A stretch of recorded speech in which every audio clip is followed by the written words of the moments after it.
मेरा नाम सिद्धार्थ गौतम है और मेरा जन्म लगभग 563 ईसा पूर्व लुम्बिनी के उपवन में हुआ था, जो उस समय के शाक्य गणराज्य में स्थित था और आज आधुनिक नेपाल में है। मैं राजा शुद्धोदन और माता मायादेवी का पुत्र था। मेरा बचपन विलासिता में बीता, लेकिन जैसे जैसे मैं बड़ा हुआ, मैंने जीवन की कठोर सच्चाइयों, बुढ़ापा, बीमारी और मृत्यु को देखा, जिसने मुझे गहराई से विचलित कर दिया। इन अनुभवों ने मुझे लगभग 29 वर्ष की आयु में अपने महल और अपने परिवार, जिसमें मेरी पत्नी यशोधरा और मेरे पुत्र राहुल शामिल थे, को त्यागने के लिए प्रेरित किया।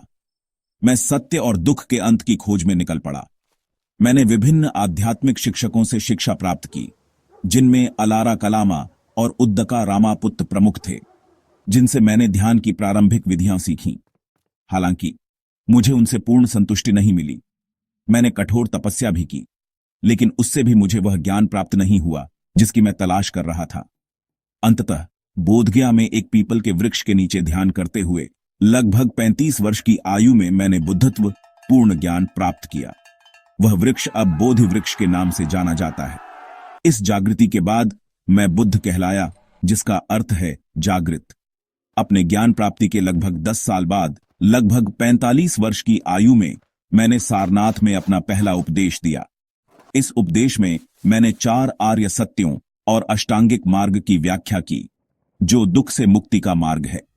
मेरे कई शिष्य बने, जिनमें सारिपुत्त, मौदगल्यायन, महाकश्यप और मेरे प्रिय परिचर आनंद प्रमुख थे।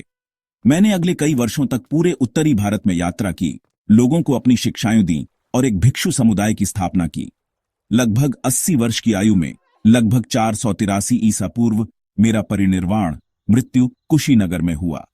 मेरी शिक्षाएं, जो 4 आर्य सत्यों, अष्टांगिक मार्ग, कर्म, पुनर्जन्म, अनात्म और शून्यता जैसे सिद्धांतों पर आधारित हैं, आज भी जीवित हैं और दुनिया भर के लाखों लोगों को प्रेरित करती हैं।